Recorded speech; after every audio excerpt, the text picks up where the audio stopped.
So students, let us discuss the questions on evolution. Let us start with question number 1. Select the incorrect statement. इसमें incorrect statement बनाना है. पहला बताया all the life form originated in water only. बिल्कुल सही form है. सारे life form water में ही originate करते हैं. दूसरा, according to Darwin fitness means reproductive fitness. जी हाँ, डार्विन बताते हैं कि नेचर उसे ही सेलेक्ट करता है जो सबसे ज़्यादा अपनी प्रोजेंसीज को लीव करता है. इसका मतलब जिसका हाई बायोटिक या हाई रिप्रोडक्टिव पोटेंशियल है, नेचर उसे ही सेलेक्ट करेगा. क्योंकि अगर ज़्यादा बच्चे हैं तो उनके डेथ के बाद भी बच्चों के बचने की प्रोबेबिलिटी ज़्यादा रहेगी. ठीक है. थर्ड है, geological history of earth runs parallel to biological history of earth. बिल्कुल सही बात है. जो बायोलॉजिकल हिस्ट्री है, एनिमल्स का ओरिजिन है, वो जियोलॉजिकल हिस्ट्री से कोरिलेट होता है. आप एनसीईआरटी पढ़ेंगे तो भी पता लगेगा. For example, Australia was separated from the other parts of the world when the placental mammal have just start evolving, or you could say when the placental mammals were just formed. जब placental mammal बने उसी समय Australia other part of the world से अलग हो गया, और यही कारण है कि मार्शुपियस वहाँ बच पाए या एग्निंग मैमल्स बच पाए. अगर ऑस्ट्रेलिया जुड़ा रहता दूसरे पार्ट ऑफ द वर्ल्ड से तो प्लेसेंटल मैमल उन मार्शुपियस को कॉम्पिटिशन में और एग्निंग मैमल्स को ख़त्म कर देते. वो बच पाए क्योंकि ऑस्ट्रेलिया अलग हो गया था other part of the world से. तो इसका मतलब जो जियोलॉजिकल हिस्ट्री है वो बायोलॉजिकल हिस्ट्री से कोरिलेट होती है. जो जियोलॉजी में चेंजेस आए उसकी वजह से भी कई सारी स्पीशीज़ में बहुत सारे चेंजेस आए. ठीक है. इसका मतलब इसमें कोई भी गलत नहीं है, नॉन ऑफ द अबव. दूसरा है सेलेक्ट द मिसमैच. अल्फ्रेड वेलेजियम लाया आर्चिपेलागो में काम कर रहे थे. चार्ल्स डार्विन गैलापागोस में काम कर रहे थे. आंसर हुआ ये. लुइस पास्चर ने स्पॉन्टेनियस जनरेशन थ्योरी नहीं दी थी. He disproved the theory of spontaneous generation और theory of abiogenesis, right? और हीगो डेवरीज तो म्यूटेशन थ्योरी दी थी उन्होंने. सही बात है. Storage portion of sweet potato and potato. देखिए, स्वीट पोटैटो और पोटैटो एक है रूट एक है स्टेम. इसका मतलब होमोलोगस तो हो नहीं सकते, मगर इनका काम है स्टोरेज. इसका मतलब ये क्या हो गया, एनालोगस ऑर्गन. ठीक है, एनालोगस ऑर्गन एग्जाम्पल हो गया, आंसर हो गया. Development of various breeds of dog in recent year is result of anthropogenic selection. Human के सिलेक्शन की वजह से डिफरेंट ब्रीड डॉग की बनी है रिसेंट ईयर्स में, वरना एवोल्यूशन को मिलियंस ऑफ ईयर्स लगते हैं, इतनी स्पीशीज़ नहीं बनती. ठीक है. फिफ्थ है, Charles Darwin was influenced by the work of T R. Malthus. T R. Malthus ने लिखा था एन एसे ऑन पॉपुलेशन, जिससे वो बहुत ज़्यादा प्रभावित थे. और उनकी थ्योरी में टी.आर. माल्थ्यूस की एन एसे ऑन पॉपुलेशन जो किताब है उसमें जो बातें हैं उसकी झलक मिलती है, उनकी थ्योरी की भी झलक मिलती है. इसके अलावा चार्ल्स लायल से भी ये बहुत ज़्यादा प्रभावित थे, उनके वर्क से भी प्रभावित थे. मगर मेनली इनका जो वर्क दिखता है वो टी.आर. माल्थ्यूस के वर्क का एक्सटेंशन ही दिखता है. मगर दूसरे जो साइंटिस्ट थे वो कौन थे, वो थे चार्ल्स लायल. चार्ल्स लायल जी के वर्क से भी डार्विन बहुत ज़्यादा प्रभावित थे. Sixth is if speciation in fishes and fowl occur naturally, it would take million of years. अगर फिशेज में और बर्ड्स में स्पेशिएशन होगा खुद से तो मिलियन ऑफ ईयर्स लगेंगे. ये बात अलग है कि हम लोग ब्रीड करा के नई नई स्पीशीज़ नई नई वेराइटीज़ बना देते हैं. ठीक है. नेक्स्ट 7th क्वेश्चन को देखते हैं. रीड द फॉलोइंग स्टेटमेंट और इसमें से इनकरेक्ट बताना है. पहला है, स्पीशिएशन इन माइक्रोब में occur with in few days. बिल्कुल सही बात है, उनमें जल्दी होता है. आंट ईटर और नम्बेट कन्वर्जेंट एवोल्यूशन शो करते हैं. जी हाँ, दोनों कन्वर्जेंट एवोल्यूशन शो करते हैं. आप एनसीईआरटी में लिखा हुआ भी देख सकते हो. Branching descent is the concept of Darwin. ये कंसेप्ट है डार्विन का. इसका मतलब कोई भी गलत नहीं है, आंसर हो गया 1. ठीक है. Natural selection is based upon idea which are imaginary. जी नहीं, कोई इमेजनरी आइडिया पे नेचुरल सेलेक्शन बेस्ड नहीं है. Theories which were already disprove. सारी थ्योरीज डिस्प्रूव नहीं है उसके लिए. Observations which are factual. बिल्कुल सही बात है. नेचुरल सिलेक्शन ऑब्जर्वेशंस पे डिपेंड करता है जो फैक्चुअल है. जैसे कि आप देखते हो बिस्टिन बिटलेरिया का एग्जांपल इंडस्ट्रियल मिलेनेस का, तो उसको 100 साल से भी ज़्यादा ऑब्जर्व किया गया कि पहले जो वाइट कलर या ग्रे कलर मॉथ थी वो ज़्यादा थी, पॉल्यूशन के बाद ब्लैक ज़्यादा हो गई क्योंकि बर्ड्स को जो है ना वो फिर ग्रे कलर्ड मॉथ दिखने लगी और ब्लैक का प्रेडेशन कम होने लगा, और बाद में कंडीशन रिवर्स हो गई थी. तो फैक्चुअल आधार पे ये थ्योरीज गिवन है नेचुरल सिलेक्शन की. ठीक है. Select the correct statement. Branching descent is one of the key concept of Lamarckism. Lamarck का की कंसेप्ट नहीं था. ठीक है. Placental mammals in Australia result of adaptive radiation. ये देखिए प्लेसेंटल मैमल बिल्कुल ऑस्ट्रेलिया में भी हैं और वहाँ पर भी एडेप्टिव रेडिएशन हुआ है। म्यूटेशंस आर डायरेक्शनल, ये बात क्या है, गलत है, म्यूटेशन डायरेक्शनल नहीं होती। Vertebrate heart represent analogous organ, ये भी गलत है क्योंकि वर्टिब्रेट ऑर्गन जो है ना वो होमोलोगस ऑर्गन्स होते हैं। होमोलोगस, वर्टिब्रेट हार्ट हो चाहे ब्रेन हो, होमोलोगस ऑर्गन्स हैं। इसका मतलब ऑस्ट्रेलिया में भी तो प्लेसेंटल मैमल हैं। ये बात अलग है कि वहाँ मार्शुपियल ज़्यादा हैं, वो भी रिजल्ट हैं एडेप्टिव रेडिएशन के ही, जैसे कि मार्शुपियल्स हैं या एगलिंग मैमल्स हैं। ठीक है। 10th, if the change in gene frequency occur by chance it is termed as, जानते हो आप, जेनेटिक ड्रिफ्ट। अगर जीन फ्रिक्वेंसी में चेंज होता है बाय चांस उसे हम कहते हैं जेनेटिक ड्रिफ्ट। ठीक है, और कुछ नहीं कहते। Identify the type of natural selection in which more individuals acquire mean character value, stabilising या बैलेंसिंग सिलेक्शन होता है, जानते हैं आप। ठीक है, और बाकी नहीं होगा ऑप्शन। 12 देखते हैं, फास्टेस्ट स्पीशिएशन में अकर इन, फास्टेस्ट किस में हो सकता है, माइक्रोब्स में, क्योंकि जिनका भी लाइफ स्पैन कम होता है उसमें उतना ही फास्ट स्पीशिएशन होता है डियर। ठीक है, फास्टेस्ट स्पीशिएशन किस में होगा, माइक्रोब्स में। Who was the first hominid, homo habilis पहला होमिनिड था। होमो हैबिलस हैंडीमैन या टूल मेकर जो आप जानते हैं, वो पहला जो है ना वो होमो था। ठीक है, होमिनिड था आप कह सकते हो सबसे पहला। Select the set of incorrect statements. Neanderthal man use hide to protect their body, ये तो सही बात है, ये तो सही स्टेटमेंट हो गया। दूसरा, agriculture was started by human in 10,000 years back, ये भी बात सही है। Homo habilis has evolved earlier than Australopithecus, जी नहीं है, उसके बाद आया था। क्रेनियल कैपेसिटी मॉडर्न मैन की क्रो मैग्नन से ज़्यादा है, एकदम गलत बात। इसका मतलब आर और एस गलत है, इसका मतलब सेकंड, क्योंकि आर और एस क्या हैं, गलत हो गए, तो सेकंड इसमें ऑप्शन हो गया। ठीक है। During human of the following are expected except, सब कुछ एक्सपेक्टेड है, बस क्या नहीं हो सकता इसमें, इंक्रीजिंग क्रेनियल कैपेसिटी बिल्कुल सही बात है। जॉब बिकम लेस प्रोटेक्टिंग, सही बात है। मोर इरेक्ट पोस्चर, रिसीडिंग चिन, लेस एक्सपेक्टेड है कि चिन रिसीड कर गया, कुछ में तो चिन था ही नहीं पहले, बना है नए में, तो बाकी सब होगा, ये नहीं होगा। Which of the following evolutionary stage of human is expected first to use the stone weapon for hunting but also eat fruits, जिन्हें स्टोन वेपन यूज़ किया पर वो फल खाया करते थे, ऑस्ट्रेलोपिथेकस, जो कि एनसीईआरटी में लिखा भी हुआ है। ये पत्थरों का इस्तेमाल करते थे शायद हंटिंग के लिए, शायद बचाव के लिए, मगर ये जो थे ना वो पेड़ों पर रहते थे, आर्बोरियल थे और फल खाते थे मोस्ट प्रोबेबली, जो इनके दांत बताते हैं उससे पता लगता है। 17, विच of the following condition was not present on primitive earth before origin of life. आप जानते हो ऑक्सीडाइजिंग एटमॉस्फेयर, बहुत ही आसान क्वेश्चन है कि ऑक्सीजन रट के रखना है, तो ऑक्सीजन प्रेजेंट नहीं था। ठीक है। In Miller's experiment which condition is not applicable, जब भी ऐसा बोलें तो हमेशा ऑक्सीजन को ढूंढिए सबसे पहले, जो एप्लीकेबल नहीं थी। अगर ऑक्सीजन मिल जाए तो गलत होगा, पर हमें यहाँ पर ऑक्सीजन तो मिल नहीं रहा। ऑर्गेनिक कंपाउंड जो हमें मिले थे डियर, वो क्या मिले थे, अमाइनो एसिड, मगर यहाँ लिखा हुआ है कि ऑर्गेनिक कंपाउंड नाइट्रोजनस बेस थे, उनके एक्सपेरिमेंट में नहीं मिला था। बाद में कुछ लोगों ने उनके एक्सपेरिमेंट को रिपीट किया तो वहाँ मिला था, पर इनके में नहीं मिला था। 800 डिग्री टेम्परेचर था, मीथेन था, अमोनिया था, हाइड्रोजन था, वाटर वेपर था और इलेक्ट्रोड टू प्रोड्यूस स्पार्क, ये बाकी तीनों कंडीशन थी, ये नहीं थी। Wolf and Tasmanian wolf are result of, wolf और तस्मानियन वुल्फ किसके रिजल्ट हैं? देखिए वुल्फ बन रहा था, ये प्लेसेंटल मैमल है, ये other part of the world में बन रहा था, और तस्मानियन वुल्फ वो बना ऑस्ट्रेलिया में, पर ये दोनों के दोनों एडेप्टिव रेडिएशन से ही बने डियर। ठीक है, तो दोनों इंडिपेंडेंट एडेप्टिव रेडिएशन के एग्जाम्पल हैं, क्योंकि अलग अलग थे, सिंगल एडेप्टिव के नहीं है, क्योंकि वुल्फ तो प्लेसेंटल मैमल है और तस्मानियन वो मार्शुपियल है, तो दोनों अलग अलग बन रहे थे, इंडिपेंडेंट एडेप्टिव रेडिएशन से बन रहे थे, पर वो बने थे एडेप्टिव रेडिएशन से ही। ठीक है।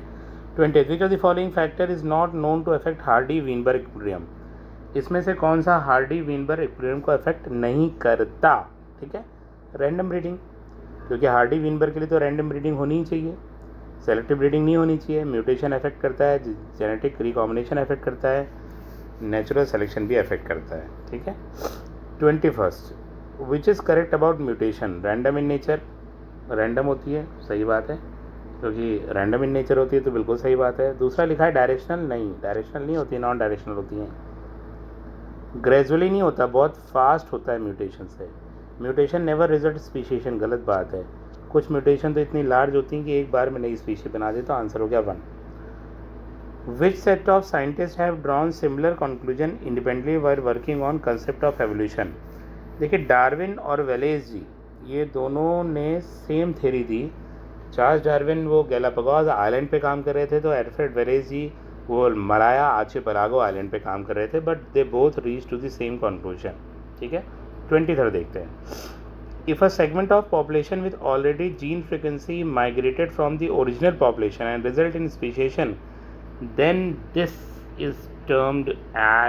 segment is termed as, क्या बोल रहे हैं इसमें, ए सेगमेंट ऑफ पॉपुलेशन जिसके ऑल्टर्ड जीन फ्रीक्वेंसी है, माइग्रेट करते हैं ओरिजिनल पॉपुलेशन में से और वो नई नई अपनी स्पीशीज़ बनाते हैं, तो ये असल में क्या हो गया, फाउंडर्स इफेक्ट। जेनेटिक ड्रिफ्ट में क्या होता है कि कुछ इंडिविजुअल्स जिनके पास कुछ रेयर कॉम्बिनेशन है, अगर वो मूव कर जाएं वहाँ से तो ओरिजिनल पॉपुलेशन में तो ख़त्म हो जाते हैं, पर नई जगह पे वो फाउंडर बनते हैं और वहाँ वो रेयर जीन या एलील बहुत ज़्यादा बढ़ जाता है। उसी को फाउंडर्स इफेक्ट कहते हैं हम जेनेटिक ड्रिफ्ट में। ठीक है, जेनेटिक ड्रिफ्ट के 2 इफेक्ट होते हैं। एक तो बॉटल नेक इफेक्ट जो बताता है कि जो छोटी पॉपुलेशन होती है आइसोलेटेड वो ख़त्म हो जाती है, उसे कहते हैं बॉटल नेक इफेक्ट। और फाउंडर इफेक्ट बताता है कि छोटी पॉपुलेशन में जो आइसोलेटेड छोटी पॉपुलेशन होती है वहाँ से कुछ रेयर एलील या कॉम्बिनेशन ऑफ एलील वो माइग्रेट करके नए आइसोलेटेड आइलैंड पे चले जाएं और वहाँ अपनी प्रेगनेंसीज बनाएं, तो वो रेयर एलील ओरिजिनल पॉपुलेशन में से तो लॉस्ट होता है, जेनेटिक ड्रिफ्ट तो हुआ, मगर वो नई जगह पे फाउंडर बन जाता है। उस एलील का लॉस दुनिया से नहीं होता। ठीक है, अब बात हो रही है कि in England before industrialization light colour moths were dominant because the lichen covering the trees were क्या थे, वाइट कलर थे और पॉल्यूशन इंटॉलरेंट थे। वो पॉल्यूशन को टॉलरेट नहीं कर सकते थे जो लाइकेन से, इसीलिए बाद में पॉल्यूशन जब बहुत ज़्यादा बढ़ा तो वो टॉलरेट नहीं कर पाया और वो ख़त्म हो गए। इसीलिए ब्लैक कलर मॉथ डोमिनेट हो गई, क्योंकि tree Trunks were covered by black shoot, carbon etcetera. Next है 25th, फर्स्ट मैमल्स वेयर। सबसे पहले मैमल स्मॉल साइज श्रीव लाइक थे। अब श्रीव आप अगर नहीं जानते तो समझ लीजिए चूहे थे, चूहे जैसे होते थे, बड़े बड़े कान और आंखें लगा दीजिए, वही थे, पेड़ों पे रहा करते थे। ठीक है, 26 देखते हैं। Australopithecus lives in East African grassland, और ये 2 मिलियन ईयर अगो पहले, फैक्चुअल आप याद रखिएगा, east African grassland 2 million year ago पहले। 27 विच of the following has highest cranial capacity having cranial capacity around 900 cc। 900 cranial capacity आपको याद होगा किसकी होती है, होमो इरेक्टस की, उसकी एवरेज 900 होती है। इसमें जावा एप मैन आता है, पीकिंग मैन आता है, हेडलबर्ग मैन आता है, तीनों थोड़ी अलग अलग हैं, मगर ऑन दी होल जो एवरेज कैपेसिटी वो 900 cc है। Burial custom was first observe in Neanderthal man, बहुत ही इंपॉर्टेंट क्वेश्चन है। सबसे पहले ये अपने डेड वंस को बरी करते थे, उससे पहले वाले लोग छोड़कर चले जाते थे, पर ये बरी करते थे। और सबसे पहले निएंडरथल मैन ने कपड़े भी पहने, ये बहुत ख़ास बात है निएंडरथल मैन के बारे में, इंपॉर्टेंट क्वेश्चन है। ठीक है, homology indicates common ancestry. Homology बताती है कि कॉमन एंसेस्टर से बने, इसीलिए स्ट्रक्चर इंटरनली सेम जगह से आते हैं और वो इंटरनली सिमिलर होते हैं, बाहर से बड़े डिफरेंट हो जाते हैं, जो बताते हैं कि कॉमन एंसेस्टर से ही अराइज किए हुए। Agriculture in human civilisation was started, 10,000 साल पहले एग्रीकल्चर जो है ना वो स्टार्ट हुई थी। केव आर्ट 18,000 साल पहले। ये सब बातें तो याद रखनी है आपको। ठीक है, इसमें तो फैक्चुअल क्वेश्चन है। How many of the following shows convergent evolution, पूछ रहा है इनमें से कितने कन्वर्जेंट एवोल्यूशन शो करते हैं। ठीक है, eye of octopus and mammal show करता है, दोनों अलग अलग होते हैं स्ट्रक्चर मगर काम एक ही करते हैं, तो कन्वर्जेंट हो गया। टेंड्रिल्स जो अलग अलग टाइप के होते हैं वो भी करते हैं। वर्टिब्रेट हार्ट ये होमोलोगस का एग्जाम्पल होता है डियर। ठीक है, wings of butterfly and bird ये भी एनालॉगस है। एडेप्टिव रेडिएशन ऑफ मार्शुपियल, किसी का भी एडेप्टिव रेडिएशन है वो होमोलॉगी शो करेगा, तो ये भी नहीं हुआ। तो ए बी डी इसका मतलब answer is second. A B D इसमें से कन्वर्जेंट एवोल्यूशन शो करते हैं। या आप इसी को सरल शब्दों में जान सकते हो कि ये जो है ना एनालॉगस ऑर्गन है। हालांकि दोनों एक चीज़ें नहीं होती, पर हाँ एनालॉगी जहाँ शो होती है वहाँ पर आपको कन्वर्जेंट एवोल्यूशन भी जनरली शोन होता है, मिलता है। If gene migration happens multiple times it results in, अगर जीन माइग्रेशन बार बार हो रहा है तो क्या होगा, जीन फ्लो हो जाएगा। एक पॉपुलेशन दूसरे में बार बार जाके मिल रही है तो उस पॉपुलेशन जो मिल रही है उसके जीन जिसमें मिल रही है उसमें चले जाएंगे। ठीक है। हार्डी विनबर्ग के अनुसार पूछा गया भैया, क्या पूछा है, होमोजाइगस पूछा है बस, और क्या। होमोजाइगस डोमिनेंट जो है वो पी स्क्वायर होता है, वही पूछा गया इस क्वेश्चन में, तो P square. During the course of evolution Australian marsupials survive because of, वो क्यों सर्वाइव कर गए, क्योंकि कॉन्टिनेंटल ड्रिफ्ट हुआ और Australia was separated from other part of the world, जो मैंने रिसेंटली अभी बताया। Incorrect about homo erectus is, homo erectus के बारे में गलत क्या है। ठीक है। होमो इरेक्टस क्रेनल कैपेसिटी 900 के करीब, fossil obtain from Java 1891, NCERT में लिखा हुआ है। कार्निवोरस थे, हाँ थे। 2.3 से 3 मिलियन, जी नहीं 2 मिलियन ईयर पहले तो ऑस्ट्रेलोपिथेकस ही मानते हैं, तो इसका मतलब 2 मिलियन के बाद ही वो आया होगा। इसका मतलब 2 से कम होना चाहिए, ये तो 2 से ज़्यादा है तो वो पॉसिबल नहीं है। ठीक है। अब देखते हैं क्वेश्चन नंबर 37।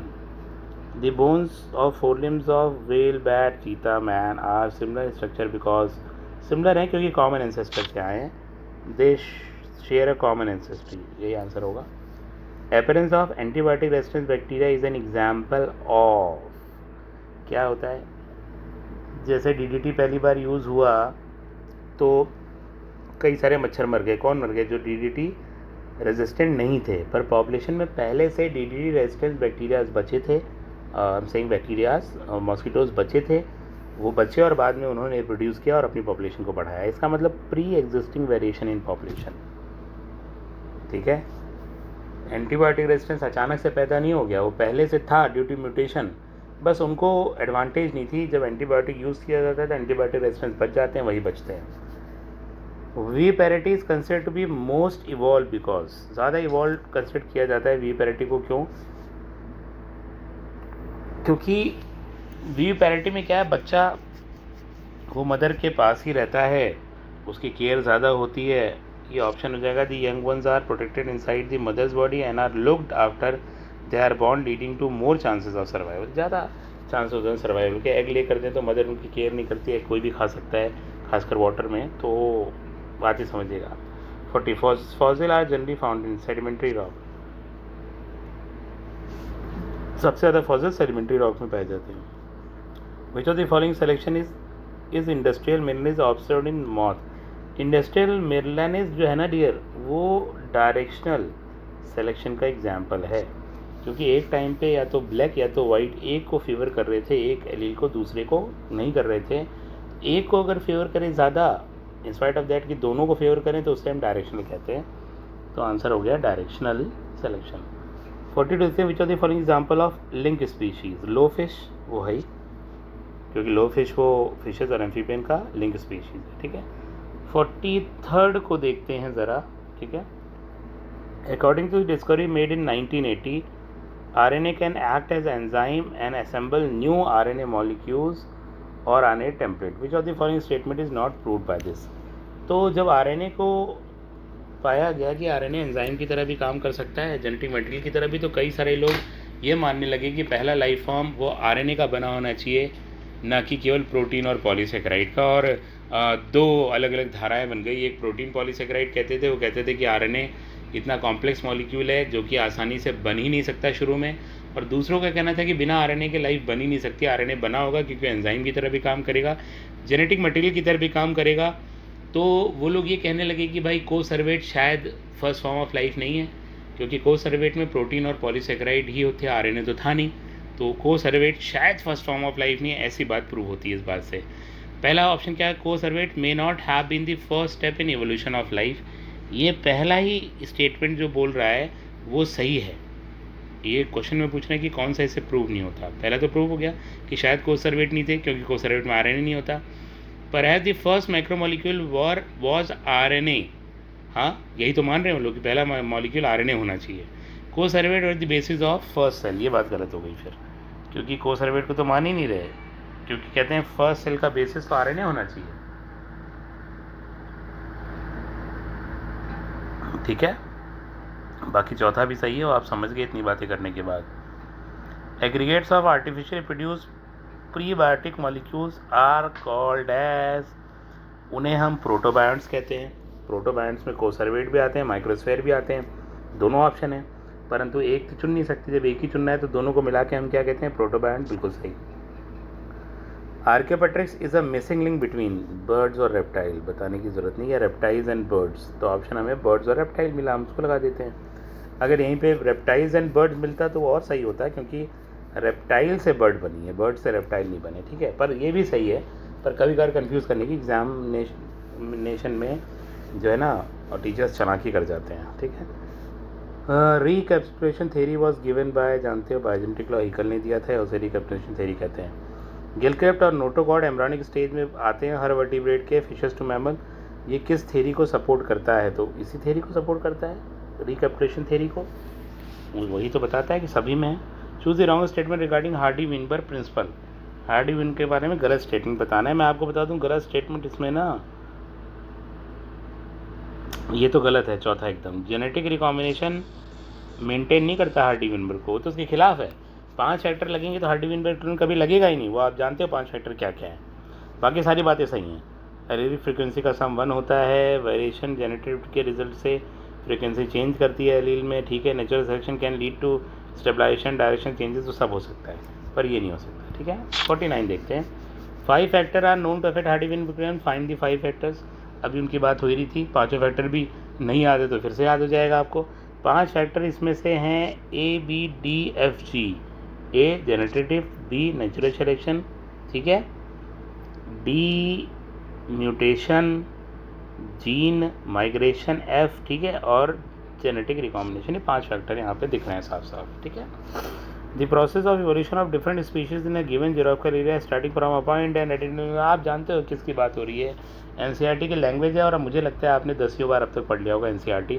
नहीं पढ़ा है तो बहुत गलत बात है। एडेप्टिव रेडिएशन उसी की लैंग्वेज है, उसी से उठा के मैंने ये क्वेश्चन बनाया है। ठीक है, when more than one adaptation appears to have occurred in an isolated geographical area, then we call it, जब एक से ज़्यादा adaptation होती है, ये भी NCERT की लाइन है, तो उन्हें हम कहते हैं कन्वर्जेंट एवोल्यूशन। कन्वर्जेंट एवोल्यूशन का एग्जाम्पल बन जाता है NCERT की लाइन से। The factors evolve in the formation of new species are, नई स्पीशीज बनने में कौन कौन से फैक्टर्स लगते हैं। ठीक है, आइसोलेशन एंड वेरिएशन, दूर हो जाए सेम स्पीशीज़ के इंडिविजुअल तो कई 100 सालों बाद वो आपस में ब्रीड नहीं कर पाते, इसका मतलब वो नई स्पीशीज़ बन गए। और वेरिएशन हर लेवल पे आती है, वेरिएशन के आने से ही ये चीज़ होती है, तो आंसर हो गया आइसोलेशन एंड वेरिएशन, और इसके अलावा कोई नहीं हुआ। The most apparent change during the evolution of human history of homo sapien is traced in cranial capacity. सबसे बड़ा चेंज ह्यूमन में क्रेनियल कैपेसिटी का है। आज human top of the ladder में केवल इसी वजह से है, यही चेंज आया, इसीलिए ह्यूमन ह्यूमन है और सब जानवरों को जानवर कहता है, और ह्यूमन भी जानवर होते हुए अपने को जानवर नहीं कहता। विच of the following statement is incorrect, कौन सा स्टेटमेंट इनकरेक्ट है, तो ये तो इनकरेक्ट हो गया dear. Grey colour of western Britain was due to dominant allele, नहीं, डोमिनेंट एलील की वजह से ना डियर, वो ब्लैक कलर्ड मौत थी, ब्लैक वाली, काली, वो डोमिनेंट एलील की वजह से ब्लैक थी, काली थी। ठीक है, ये तो गलत ही हो गया, बाकी सारी बातें इसका तो सही है, वो सब सही बातें हैं, NCERT में सब लिखी हुई हैं, उसकी चर्चा की ज़रूरत नहीं है। Random genetic drift in A population results from, random genetic drift एक पॉपुलेशन में रिजल्ट होती है कब, देखो जेनेटिक ड्रिफ्ट लगती ही तब है जब आइसोलेटेड पॉपुलेशन हो। आइसोलेटेड का मतलब क्या होता है कि वो खुद में इनब्रीडिंग कर रहे हो, कहीं और ना कर रहे हो, उसका मतलब inbreeding with in the small population, वो खुद में इनब्रीडिंग कर रहे हो और किसी और से ना कर रहे हो, तो वही होता है। नेक्स्ट है 56, gene flow is transfer of genes between genetically distinct but inbreeding population, बिल्कुल सही है, जो इनब्रीड करेंगे उन्हीं में हो तो होगा, पर जेनेटिकली वो थोड़े डिस्टिंक्ट हो तो वही जीन फ्लो होता है, सेम हो तो जीन फ्लो से नहीं कहते, बाकी सब बातें गलत है।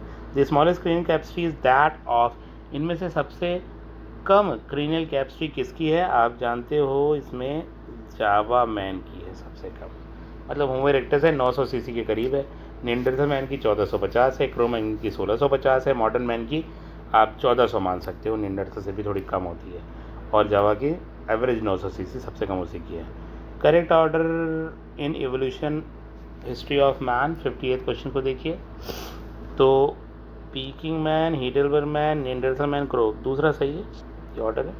आप जानते हो पहले ना क्या था? Dryopithecus, Ramapithecus, Australopithecus, Homo habilis, Homo erectus. Homo erectus में कौन कौन थे? Java ape man, Peking man, Heidelberg man, ये बढ़ते हुए क्रम में है क्योंकि क्रोनियल कैपेसिटी इनकी बढ़ती गई। उसके बाद निएंडरथल मैन, फिर क्रो मैग्नन मैन, और फिर होमो इरेक्टस। मगर याद रखिएगा कि क्रो मैग्नन के बाद मॉडर्न मैन, निएंडरथल मैन और क्रो मैग्नन दोनों इरेक्टस से आए हैं अलग अलग, निएंडरथल से क्रो मैग्नन नहीं आया है। हाँ, होमो इरेक्टस से निएंडरथल, क्रो मैग्नन दोनों आए, क्रो मैग्नन से मॉडर्न मैन आया। ठीक है, 59 को देखते हैं। द प्रॉपर बरियल अभी बताया था, कौन बरी करता था प्रॉपर? निएंडरथल मैन की। ठीक है, पहली बार उन्होंने शुरू किया, बाद में लोग करते थे, उसके बाद सब करते थे। अगर पूछते कौन कौन करता है तो आंसर अलग हो जाता, ऑल ऑफ द अबव होता ऑप्शन, तो वो भी बन सकता था। The first human like being hominid is probably did not eat meat having crane capacity of 650 से 800। आप जानते हैं होमो हैबिलस की बात हो रही है, होमो हैबिलस के बारे में ये बात हो रही है। ठीक है, और अगर आपको याद नहीं आ रहा तो आप मेरे नोट्स को प्रेफर करिए, उनको देखिए, उनमें सारी बातें हैं जो भी, और एनसीईआरटी से रिलेटेड है। अगर एनसीईआरटी में नहीं भी हैं, ये तो एनसीईआरटी में भी है, तो भी नोट्स में आपको मिल जाएगी। ठीक है, 61 देखते हैं। Consider the following 4 statement, select the option include all the correct ones. वो ऑप्शन चुनिए जो इसमें सारे करेक्ट वन हों। ठीक है, देखते हैं। तो एवोल्यूशन इज अ प्रोसेस, ठीक है, सही है। Evolution is consequence of process, सही है। एनसीईआरटी को पढ़िएगा, दोनों बोल रहा है, प्रोसेस भी है, कॉन्सिक्वेंस ऑफ प्रोसेस भी है। नेचुरल रिसोर्सेज आर लिमिटेड, ये भी बात सही है। पॉपुलेशन है स्टेबल इन साइज एक्सटेंड, ये भी बात सही है। सारे सही हैं इसमें, तो ABCD इसका था सेकंड। ठीक है, main drawback of Darwinism was, सबसे बड़ा ड्रॉबैक डार्विन की थ्योरी का क्या था? वो था रीजन ऑफ वेरिएशन। वो बता नहीं पाए कि वेरिएशन क्यों होती है, कैसे होती है। नेचुरल सिलेक्शन बताया और पॉपुलेशन एडप्शन बताई, पर ये नहीं बता पाए कि what is the reason of variation. एक थ्योरी दी भी पर वो गलत साबित हो गई, थ्योरी ऑफ पैंजेनेसिस। ठीक है, which is the most important factor for evolution of new species? Reproductive isolation सबसे इंपॉर्टेंट फैक्टर होता है नई स्पीशीज़ के बनने के लिए। ठीक है, species separated by geographical barriers are called, जो ज्योग्राफिकल बैरियर से स्पीशीज सेपरेटेड हो उन्हें हम क्या कहते हैं? उन्हें कहते हैं हम एलोपैट्रिक। ठीक है, एलोपैट्रिक स्पीशीज होती हैं, वो अलग अलग होती हैं, ज्योग्राफिकल बैरियर से वो सेपरेटेड है। ठीक है, Lamarck's theory is known as, Lamarck theory को क्या कहते हैं? Use and disuse organ theory 1 and 2 both factual है। Numbat, one of the Australian marsupial shows connective relation is placental mammal. Numbat किससे करता है? Numbat is a type of anteater, तो anteater show करता है वो। ठीक है, on which continent maximum fossil of prehistoric man has been found? सबसे ज़्यादा अफ्रीका में पाए गए dear. The most theory of organic evolution, सबसे ज़्यादा एक्सेप्टेड थ्योरी वो मॉडर्न सिंथेटिक थ्योरी है डियर। ठीक, असल में ये नियो डार्विनिज्म भी से हम कहते हैं। डार्विन की थ्योरी के साथ म्यूटेशन थ्योरी, जेनेटिक ड्रिफ्ट और सारी थ्योरी मिला दी गई, खिचड़ी बना दी गई, वही मॉडर्न सिंथेटिक थ्योरी है। सबसे एक्सेप्टेड यही है, क्योंकि डार्विन के भी ड्रॉबैक है पर इसके अभी तक ड्रॉबैक नहीं है। Which of the following is not important for evolution? Evolution के लिए इनमें से कौन सा इंपॉर्टेंट नहीं होता? सोमैटिक वेरिएशन, बॉडी में जो वेरिएशन उससे कोई लेना देना नहीं है। बाहर जो वेरिएशन होती है, हम बॉडी बनाते हैं, वो बच्चे में पास नहीं होती। हम पढ़ते हैं, नॉलेज गेन करते हैं, वो बच्चे में पास नहीं होती। ठीक है, 2 मिलियन ईयर अगो पहले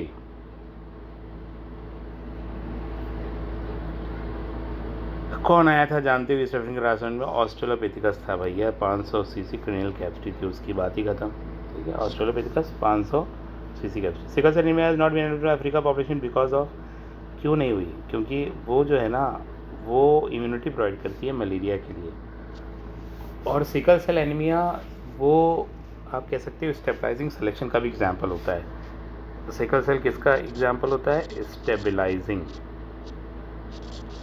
या नॉर्मलाइजिंग। इसका मतलब नेचर जो है ना वो किसी भी एलील को कम्प्लीटली वाइप आउट नहीं करना चाहता, वो स्टेबलाइज करना चाहता है। The finches of Galapagos island provide an evidence in favour of, किसके फेवर में एविडेंस प्रोवाइड करती हैं वो? बायोजियोग्राफिकल एविडेंस है वो, उसी में पढ़ते हैं हम इसको, ठीक है। What is common to whale, seal and shark? Whale, seal और शार्क में क्या कॉमन है? सब मछली जैसी दिखती हैं। वेल मैमल है, वेल और सील जो है वो भी मैमल है, और शार्क वो फिश है, मगर दो सब एक जैसे बन गए हैं तो कन्वर्जेंट एवोल्यूशन शो करते हैं। The concept of chemical evolution is based upon possible origin of life by combination of chemical under suitable environment condition. बात ही खत्म, जानते हैं आप, इसी पे based. Industrial marriages as observe in pepper moth proves that, pepper moth में जो इंडस्ट्रियल मिलनीज ऑकर करती है वो क्या प्रूव करती है? The two black melanic form arise by recurring random. हाँ, ब्लैक फॉर्म म्यूटेशन से बना था, बिल्कुल सही बात है, बाकी सारी बातें गलत है, ठीक है, बाकी सारी बातें गलत है, बताई गई हैं। आपको नहीं पता होगा तो आप मुझसे पूछ भी सकते हो अलग से। Which one of the following statement is correct? 76 से पूछा है कि इनमें से कौन सा स्टेटमेंट करेक्ट है। ऑन्टोजेनिक रिपीट्स फाइलोजेनिक, चमक चमक के दिख रहा है साफ साफ, ये तो बिल्कुल सही है, बाकी सारी बातें गलत है। Stem cells are specialise cell, बिल्कुल स्पेशलाइज नहीं होती वो। There is no evidence of existence of gills during embryonic stage of mammal, बिल्कुल बनते हैं, एविडेंस है उसके। All plants and animals cells are totipotent, नहीं, एनिमल सेल्स टोटिपोटेंट नहीं होती, प्लांट सेल होती हैं टोटिपोटेंट, पर सारी नहीं होती है उसमें भी। Dinosaur become extinct in the following period, आप जानते हो डायनासोर कब एक्सटिंक्ट हुए थे? क्रिटेशियस में, ट्रायसिक में आए, जुरासिक में फ्लरिश किए, क्रिटेशियस में ख़त्म हो गए वो। Which is the correct order of increasing zoological time scale bye hypothetical vertebrate evolution? 78 का तो आप जानते हो, प्री कैम्ब्रियन, पेलेज़ोइक, मेसोसिनोज, ये सही है, फैक्चुअल है। Which of the following is closest to human? सबसे क्लोज ह्यूमन के इनमें से कौन है? ठीक है, तो देखिए सबसे क्लोज जो होता है ना डियर इसमें से, वो होता है आपका गोरिल्ला, सबसे क्लोजेस्ट है ह्यूमन की। Which of the following structure is homologous to the wing of a bird? Bird के विंग के होमोलोगस कौन होते हैं? होमोलोगस बोला है डियर ना, ये नहीं बोला कि एनालोगस, तो क्वेश्चन ट्रिकी है। तो इनमें से मैमल ढूंढिए, मैमल, बर्ड या रेप्टाइल ढूंढिए। अब देखिए ये तो फिश है, वो उससे दूर है, मॉथ बहुत दूर है, वेल मैमल है, और रैबिट हिंड, पर फ्लिपर्स ऑफ वेल और हिंड लिम्स ऑफ रैबिट, तो हिंड लिम्स ऑफ रैबिट तो हो नहीं सकता, फ्लिपर्स ऑफ वेल 4 लिम्ब होता है, और होमोलोगस स्ट्रक्चर तो विंग्स ऑफ बर्ड 4 लिम्ब पूछा है तो 4th हो जाएगा, इसका मतलब 79 का क्या हो गया? 4th। Which of the following horse fossil has no sprint bone? हमारा प्यारा मेराइचिपस, आप जानते हो, क्लास में बताया, मेराइचिपस के पास कोई स्प्रिंट बोन नहीं होती। लूसी जो फॉसिल है वो कौन होता है? वो होता है ऑस्ट्रेलोपिथेकस एफेरेंसिस, ठीक है, लूसी। ये खोजा था आपके डोनाल्ड जोहानसन ने, ठीक है। Connecting between app and man is, app और मैन के बीच का कनेक्टिंग पूछा गया है, तो ऑस्ट्रेलोपिथेकस, क्योंकि इसे हम फर्स्ट एप मैन कहते हैं, ठीक है। Evolution due to genetical changes with in a species is, species में जेनेटिकल चेंजेस होता है विद इन ए स्पीशी, उससे जो एवोल्यूशन होता है क्या है वो? Micro evolution. माइक्रो मतलब हर जनरेशन में थोड़ा थोड़ा चेंज होता चला जाता है, वो मल्टीप्लाई करता है बहुत सालों तक, hundreds of millions of years तक, तो नई स्पीशी बनाता है ड्यू टू माइक्रो एवोल्यूशन, ठीक है। वो बड़ा एवोल्यूशन, मैक्रो या मेगा दोनों एक ही चीज़ें हैं। को एवोल्यूशन तो साथ साथ वालों से को एवोल्यूशन कहते हैं। एटाविज्म इन मैन मीन्स, मैन में एटाविज्म क्या है? एंसेस्टर कैरेक्टर का एपियर होना, दैट इज़ एटाविज्म इन मैन, उसी को हम एटाविज्म कहते हैं मैन में। 84 की बात कर रहे हैं हम, तो अपीयरेंस ऑफ एंसेस्टर कैरेक्टर वो दिख रहा है साथ साथ। Third, find out the pair of living fossil, living fossil को बताना है।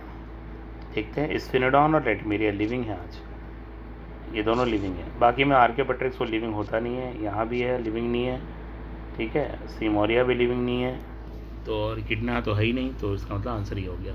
The most direct evidence of organic evolution is, सबसे डायरेक्ट एविडेंस ऑर्गेनिक एवोल्यूशन का क्या होता है? फॉसिल होते हैं, उनसे बढ़िया कोई एविडेंस नहीं होता। Living organism with oldest fossil record is horse.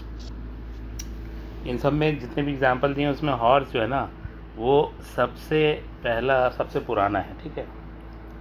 Which of the following is used in atmosphere pollution indicator? Lichens, क्योंकि वो पॉल्यूशन सेंसिटिव होती हैं, पॉल्यूशन बढ़ते ही वो ख़त्म हो जाती हैं, तो पॉल्यूशन को इंडिकेट करती हैं। ज़रा सा बड़ा मर गई तो पता लग जाता है पॉल्यूशन उस जगह ज़्यादा है। Theory of spontaneous generation stated that life comes from non living thing, यही उसमें ओरिजिनेट किया है। Life can arise from both, या नहीं, life can arise from non living things only, यही है। 89 का क्या हो जाएगा? Third. Animal husbandry and plant breeding programmes are examples of artificial selection, ये सब हम आर्टिफिशियली सेलेक्ट करते हैं, नए नए बनाते हैं। Evolution of life shows that life forms had a trend of moving from water to land, life हमेशा वाटर पर ओरिजिनेट होती है, पहला ही क्वेश्चन हमारे इसमें आया था, और फिर वो लैंड पर मूव करती है ना, तो यही आंसर हो गया।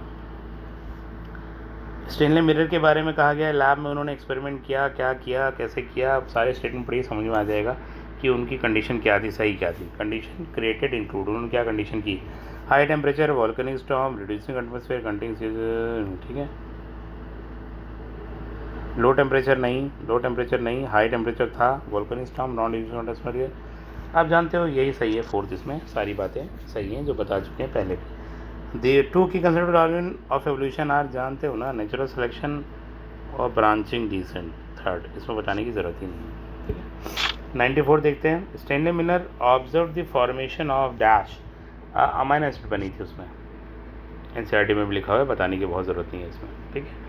On Galapagos island Darwin found different varieties of finches originated from a common ancestor. The original variety of these bird finches was seed eating थी, जो साउथ अमेरिकन मेनलैंड में पाई जाती थी, और उसके बाद वो अलग अलग में evolve. Which of the following are solid evidence of evolution? Fossil और होमोलोगस ऑर्गन सबसे सॉलिड है। एनालॉगस ऑर्गन उतने सॉलिड नहीं है, क्योंकि एनालॉगस ऑर्गन अनरिलेटेड स्पीशीज़ में होते हैं, उससे कुछ खास कंक्लूजन नहीं मिलता। फॉसिल तो एकदम डायरेक्ट एविडेंस है, और होमोलोगस ऑर्गन वो कॉमन एंसेस्ट्री बताते हैं, जिससे ये पता लगता है कि किसी कॉमन एंसेस्टर से ही बाकी सारे एनिमल्स आए हुए हैं।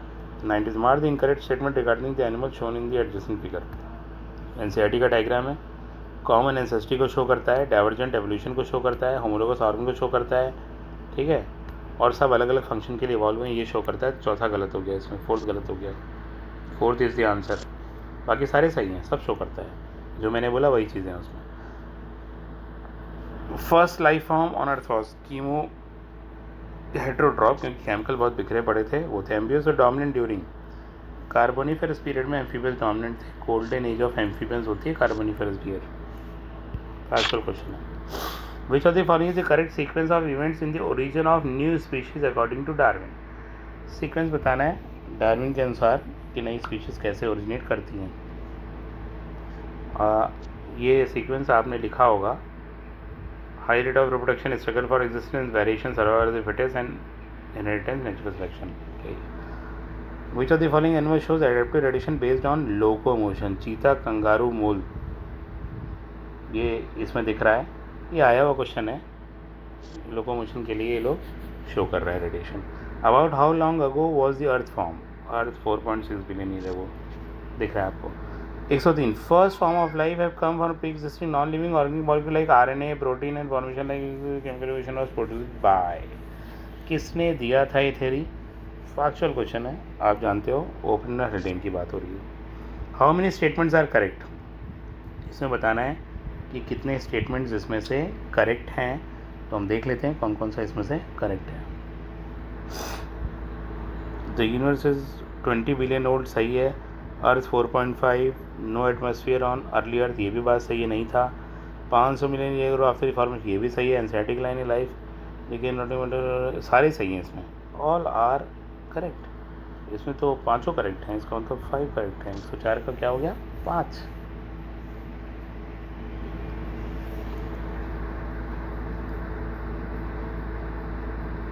ठीक है, एक बार और देख लेते हैं। Universe is very old, 20 billion years old. Earth is found out 4.5 या 4.6 देख लीजिए, दोनों इस सही माना जाता है। There was no atmosphere on early earth, जब शुरू में बनी तब एटमोसफियर नहीं था और बाद में क्रिएट हुआ एटमोसफियर। परंतु ये बात तो गलत हो गई, क्योंकि ऑक्सीडाइजिंग नहीं रिड्यूसिंग एटमोसफियर था अर्ली अर्थ पे। अगर अर्ली अर्थ की बात करें तो एकदम शुरू में बनी तब नहीं था, बाद में आ गया था। ये सही है। Life came out of decaying rotting, ये भी गलत हो गया। मतलब दो गलत हो गए। इसका मतलब ये आंसर थर्ड है, ये नहीं है। Answer is first. Three are correct, क्योंकि रेडिएशन एटमोसफियर से एटमोसफियर बहुत अर्ली अर्थ बोल रहा है तो एटमोसफियर मानना पड़ेगा हमें, ठीक है। और primitive atmosphere was made up of mixture of, वो आप जानते हो अच्छी तरह से, hydrogen, steam, methane, ammonia. 106 consider following statement, select the option that include all the correct ones. Correct बताना है इसमें से कौन सा है। डार्विन गैलापागोस में काम किए, सही है, right. Darwin finches originally seed eater थी, सही है। बेस्ट एग्जाम्पल एट प्रोडक्शन, सही है। एचएमएस बीगल से गेट, सही है, मतलब फोर्थ सही है। ABCD सारे सही हैं। 107 को देखते हैं। रीड द स्टेटमेंट और करेक्ट स्टेटमेंट बताना है। लो स्पेशल बायोजेनेसिस बाय प्री-स्टेलाइज्ड ऑन पास, सही बात है। Open ended stated the first form of life could have come from pre existing chemicals, ये बात भी सही है। The condition on earth where high temperature volcanic storm reducing atmosphere contains CH4, O2 नहीं था, गलत हो गया ये। Sugar, N2, basis, pigment, fat सब बनाए गए थे, इसका मतलब थर्ड सही है। ABD सी गलत है। A compound important in prebiotic evolution was, इसमें से कौन सा कंपाउंड इंपॉर्टेंट है प्रीबायोटिक एवोल्यूशन में? मीथेन, क्योंकि और सब तो थे ही नहीं। The ratio of methane, ammonia and hydrogen, ये फैक्चुअल क्वेश्चन है और आपको याद होना चाहिए, NCERT में लिखा हुआ इंपॉर्टेंट क्वेश्चन है, ठीक है। मीथेन, अमोनिया एंड हाइड्रोजन 2:1:2 लिखा हुआ है। Sequence of origination of life could be, ये सीक्वेंस बताना है कैसे था इस क्वेश्चन में, ये बताना था। Inorganic material, organic material, colloidal aggregates, event, cell, दूसरा है सीक्वेंस, जानते हो आप अच्छी तरह से ये। Homologous organs are similar origin with dissimilar function, यहाँ बेस्ट ऑप्शन यही है। हालांकि होमोलोगस ऑर्गन का similar origin, similar internal structure, function में और मे नॉट बी डिफरेंट, मगर हमें यहाँ नहीं मिल रहा ऑप्शन, इसीलिए हमें लगाना पड़ा। 112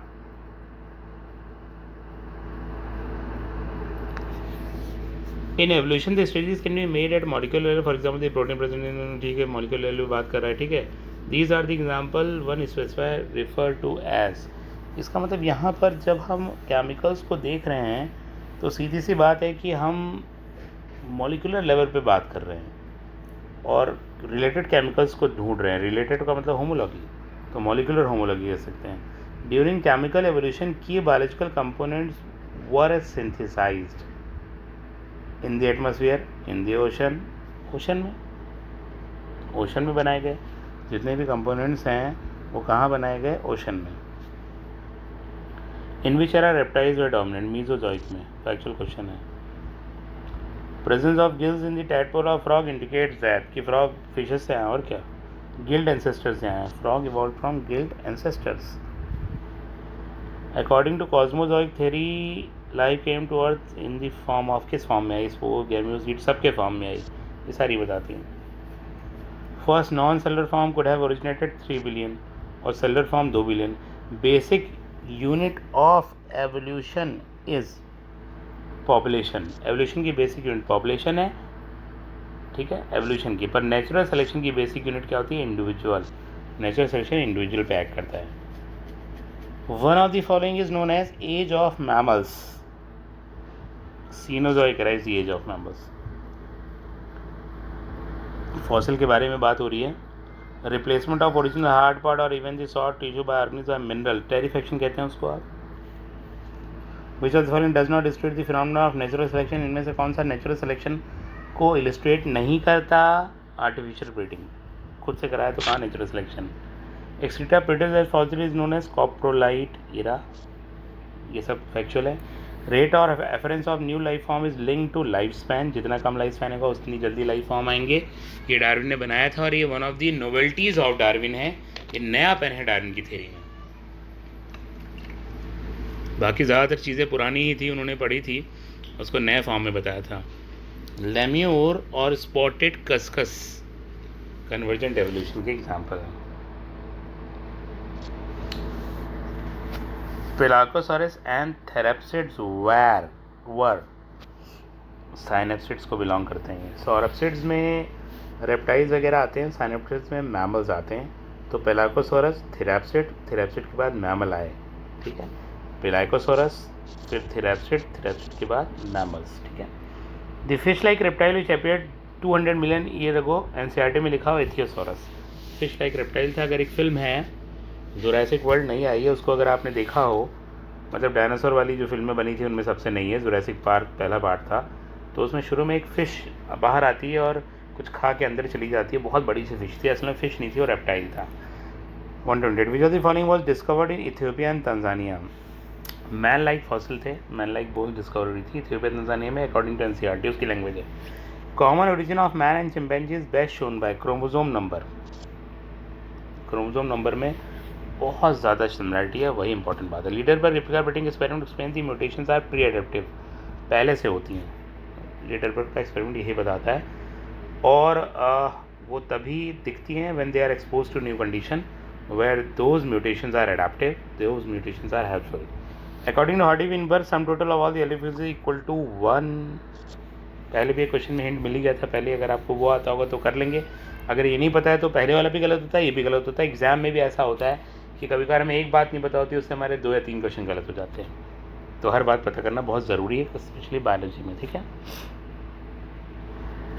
विच of the following runs are separate Himalayan mountain, oriental और पेलेआर्कटिक, ये रैम सेपरेट होती हैं, ठीक है। वो आपने देखा होगा डायग्राम को, तो उसमें दिखाया भी गया है, हिमालयन माउंटेन ओरिएंटल पेलेआर्कटिक को सेपरेट करती है। Choose example of discontinuous variation, इसका मतलब जो अलग अलग जगह पाए जाते हैं, लंग फिशेस अलग अलग जगह पाई जाती हैं, ठीक है। अफ्रीका, साउथ अमेरिका, ऑस्ट्रेलिया, तो डिसकंटिन्यूअस है वो। Golden age of fishes Devonian, ये उनकी गोल्डन एज है। According to fossil discovered up to present time, origin and evolution of man started from, अभी तक एक क्वेश्चन और आया था, उससे भी आपको हिंट इसका मिल गया होगा, वो है अफ्रीका। जब भी कुछ ओरिजिन एवोल्यूशन के बारे में, मैन के बारे में, अफ्रीका में चले जाइए। The idea not related to Darwin theory of evolution is, वो आइडिया जो डार्विन थ्योरी ऑफ एवोल्यूशन से रिलेटेड नहीं है। इनहेरिटेंस ऑफ एक्वायर्ड कैरेक्टर, क्योंकि ये असल में लेमार्किज्म का आइडिया है, लेमार्क का आइडिया है, इसे लेमार्किज्म हम कहते हैं। हीगोडीज वेरिएशंस वेर, जानते हो, लार्ज थी और नॉन डायरेक्शनल थी। Darwin's variation were small and direction. अगर आप डार्विन की बात कीजिए तो इनकी वेरिएशन कैसी थी, small and directional, whereas Hugo de Vries variation were large and non directional. Origin of seed plant, Carboniferous period में, फैक्चुअल क्वेश्चन है, मैंने जॉयस्का टाइम्स के लिए बताया भी है। Modern man arose from, modern man Cro Magnon से है। Which of the following is known as dawn horse, शुरुआत का हॉर्स जो ये था सबसे पहले, इसे हाइड्रेको थीरम भी कहते हैं। क्या कहते हैं इसे, हाइड्रेकोथीरियम, अगर आपको नहीं पता है तो। Fossil can be best defined as remains और impression of organism that lived in the past, impression भी उनकी निशानी भी हुई फॉसिल है। म्यूटेशंस आर जनरली हार्मफुल होती हैं, रेयरली यूजफुल होती हैं, और मतलब कुछ न्यूट्रल होती हैं। यूँ कह सकते हैं कि mainly harmful, some are neutral and rarely useful, तो हमारा आंसर ये बनेगा।